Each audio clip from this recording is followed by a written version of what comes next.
Peace and love. I'm sorry for leaving for a second. So I was now supposed to go to about the reality show. So I'm telling you, psychological warfare can never happen unless there's a perceived war coming.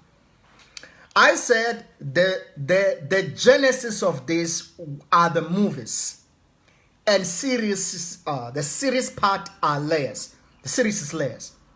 Now you go into newspaper reporting. Now they started reporting this, black people, this. Things that actually, if you take these people to the press ombudsman, you win. So now we're going to talk about how dangerous it is. Newspapers and now reality show. Reality show is the most deadly. It's deadly. Let me show you how. So, listen to this.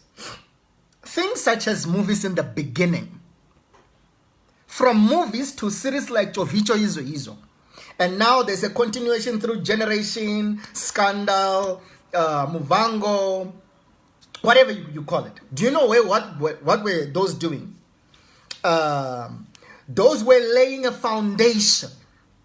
So once you have presented black people for more than 20 years with content that portrays them as criminal, that inscribe what you call Tsotsi in their subconsciousness. Because remember, between your conscious mind and your subconscious mind is the most powerful tool anyone can use. Advertising, complete advertising on TV deals with your subconsciousness. Because once your subconsciousness sees something repeatedly, even if in your conscious mind you can reject, you consider that thing relevant. So a repetition of black people, dysfunctional black family, black crimes, calling each other is fab, who is fab. The same way black Americans are actually, the rappers are using the word bitch. Now you hear Nicki Minaj saying, I'm a bitch. You hear Cardi B saying, I'm a bitch. Why? Because for centuries, they have used music to make it look good. Once you start glorifying, I'm a nigga. Yeah, nigga. What's up, nigga? I'm a nigga. Imagine the word kafir. In fact, I'm using it. Most people actually quickly. I know that's not the subject. But people have been asking me on the page, why is the book title kafir? Are you a non-believer? I'm like, I'm using this to denote the fact that black people are still slaves. I know it's not easy to say that, but we are still slaves. And I said in the video I've done on Sunday that if you need a go-ahead of the white man in everything you do, from your banking account owned by them, the car you drive owned by them, the petrol stations owned by them, the retail stores, the clothing store owned by them, then you are still a kafir. And now we need to say these things until we come out of that thinking, psychological programming. A TV program is not called program for the sake of advertising. Anything that is a program, programs. Anything that is a program, programs. Some of us in this era of in the digital age, when we want to educate our children, we make them see YouTube videos, teaching them how to count, teaching them all of those things. We do it, right? Because it's a program. Your child become programmed. That's why you must be very sincere into what you put or what you look at. For instance, pornography. People who watch pornography repeatedly end up becoming sex addicts, right? So as they realize, okay, well, we've done movies. We are now clear that black families are dysfunctional. But how do we know that the project is successful? Reality TV shows. Reality TV shows. That's when you get to see, how far are we? Are black people indeed dysfunctional? How will we know that? Yes, they're acting these. We know that in terms of mass incarceration, most of them are in the prison. But how do we really know what's going on? And then you give people reality shows. Tell me one reality show where there's no element of black family dysfunctionality. One reality show. One. And also, it shows how black people relate to each other with this reality show. Okay, well, for instance, Utatako. I said the feminist, black feminist, allowed the degradation of the black woman. They are showing you that the black woman is unreliable. That's the whole thing. A child goes to the show because we have got rights these days, and your parents, because they respect you, they can never say no to reality shows. They say, yes, of course, mtana. Child, and they help you look for your father. Now, are you telling me that if you are moving from person to person and they're giving DNA test, proving not to be a father, what will a man, us men, what will we think of women? What does it do? How many men now begin to say, I know, I'm even suspicious. Actually, these probably are not my children. Because they say, even women that you respected, imagine if your mom who is respected in the community is brought utatako. And it so appeared that the man who have been having the child for so many years is not even the father. On television. If they were about helping black people, why wouldn't they put anonymous on the newspaper section and say, if you need help looking for your father, please write here anonymous. But they'll say, okay, well, there was a case of this person aged out, even if they give pseudonyms or not real names, if it's about helping. The degradation of the black woman, utatako. Now, let's move. Okay, someone said something about the Ranakas come to mind. Of course. They gave the Ranakas a platform. At first, it was Dineo. So because it was Dineo's diary, if you remember very well, it was about her. Of course, there will be a time when she will be with a family and they realize, okay. No. We need to actually give all of them. Now it's the Ranakas. They fight all the time on television. So what don't you think? That giving these people reality TV shows, it's actually to look, it's an examine, it's an auditing process, We've dehumanized black people, Tovicho, Yizoyizo, this and that. Let's see if those things have been practical enough. Then come Moja Love TV, the entire concept. I can be proven wrong. I don't watch much. I'm so sorry. Uyajola 99 happens to be the most celebrated. Uyajola 99. Uyajola 99. Do you know what is going to show you that the show is specifically there to prove? It's specifically there to prove black people in relationships are not reliable. You can never rely on each other. They already know that we don't trust each other. We always suspect each other of cheating and so forth and all that bullshit. So what do you think is happening? They put a show like that on television, saying you cannot be relied upon. When someone is watching, imagine now, a show, Uyajola 99, a mom, a father, a son, a daughter, a granddaughter, a grandson, watching Uyajola 99 together. Well, what children are busy checking Skynet, SABC 3, nice movies, and all of that, re-educational material. When you are busy there with Uyajola 99, and then now you have got, someone said, what do you think about the Somizi one and Date My Family?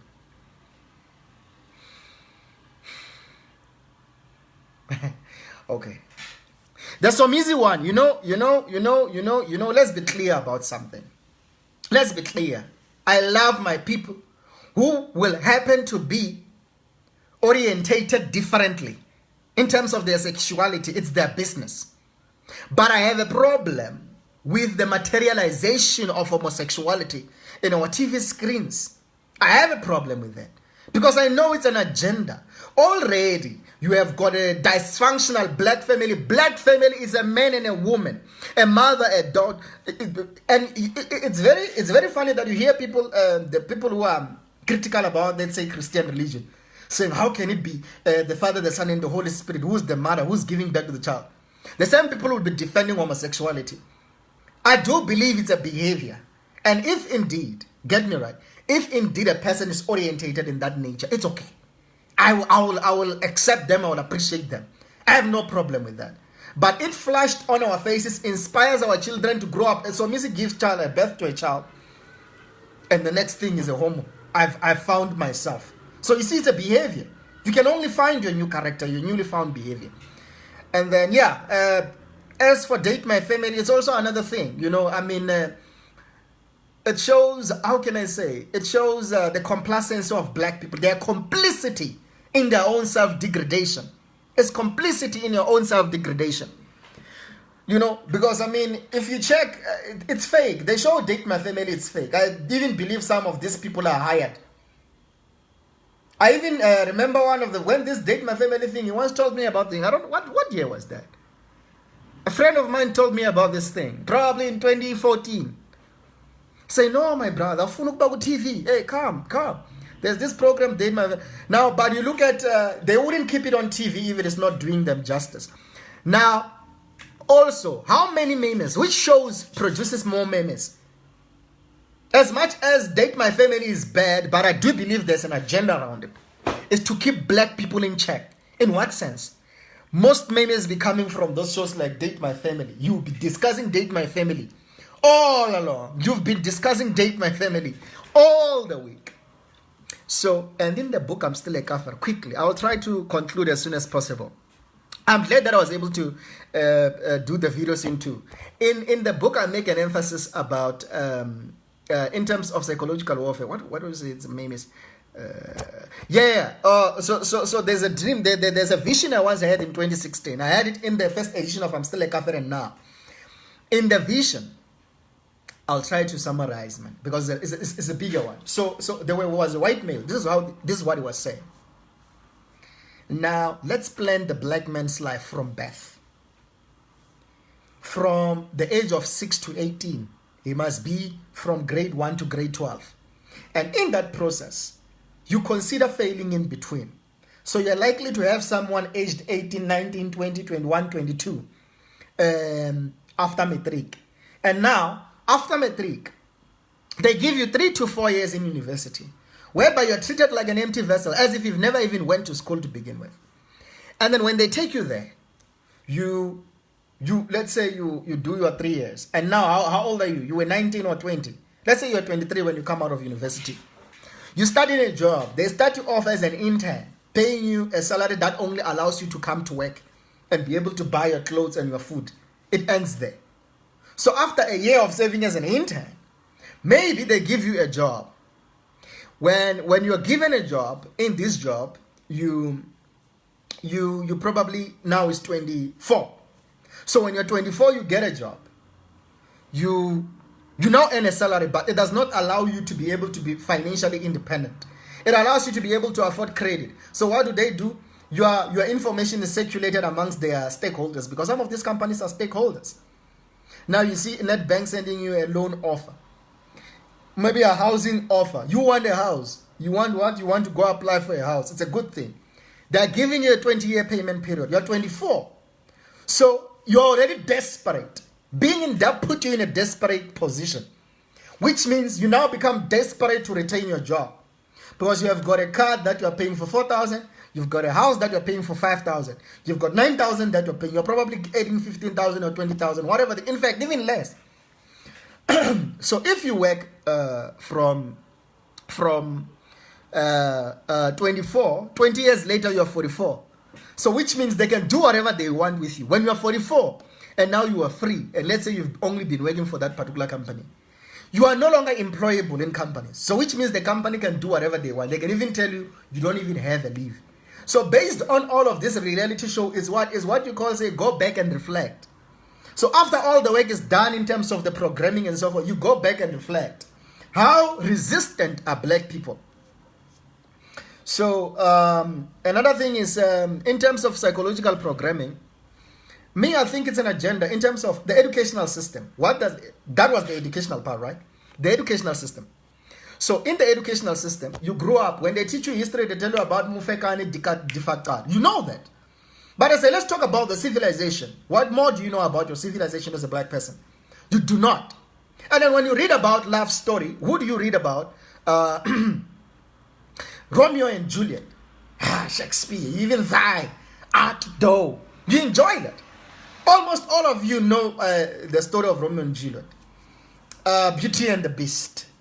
I can go on, and even on television earlier, we used to watch The Bold and I'm not sure if it's still there, Days of Our Lives, The Bold and the Beautiful, Hercules, Rambo, Van Damme,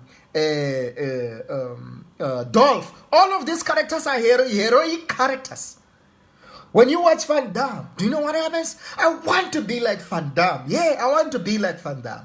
And then Van Damme is a white man. So don't you think subconsciously there's some respect that you will attribute with white people just by watching this specific psychological weapons used on us? Van Damme, Rambo. Some of them were calling themselves Rambo. Chinese even played their part. Yeah, who's Sinbad, who Robin Hood, who's Zina. And then you have what's this?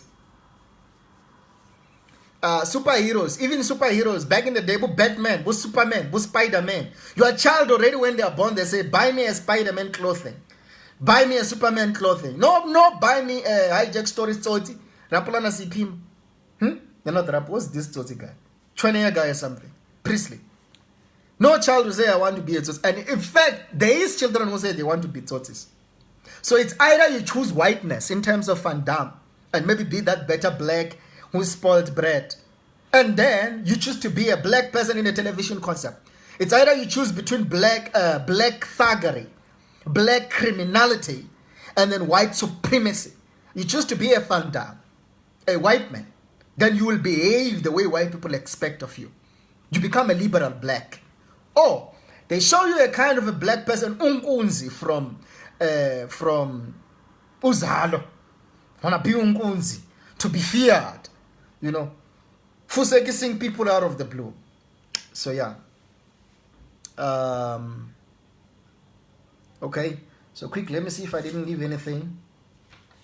So I was saying, the educational system. There isn't another thing that they're doing to make sure that we do not unite. Listen to this. When you go to work, right, from 8 a.m. in the morning, you come back home, probably arrive in your house at 6 p.m., 7, in fact, 5, 6, 7, 8. Your child go to school, they give them homework. When they come back home, they also want to go play with their... this is how dysfunctionality also works. When they come back, you are tired from work. Your child will come with their homework book. You'll be like, hey, maybe if you're a woman and call the husband, hey, please help him with a mess. Like, hey, the husband is like, hey, help him, me, I'm tired. And indeed, all of you are tired. So you do not bond, you don't ask how your children's day was, what were their friends doing, and all of that. Destroy the family bond. So when let's say right now you are in that situation whereby you don't spend time with your family, you are looking ahead to weekend for what? Family time. When Black Centric Forum or anyone say, hey, let's unite, let's organize. The black condition is compromised. You don't have time. You're comfortable like, hey, I'll see you. We're tired. Leave us alone. And I can't blame them. The system knows what it's doing. Because, I mean, if you think of it this way, and I like emphasizing, and I know many people be like, no, why must you explain yourself? All white people are the same. But I'm a very fair person. Because if we're going to use that logic, anyone coming to South Africa seeing politicians committing crimes, committing corruption, it will be all black people are corrupt. So allow me to say, the whites who were involved in the system of colonization and apartheid, of course all white people are privileged as a result of that system. Those people, tool right now, this is the tool, economy. First of all, if economically, listen to this, if they give you economic independence or they pay you a salary you're supposed to receive, do you know what will happen? Anyway, this will be another conversation. Thank you for watching. I really appreciate you.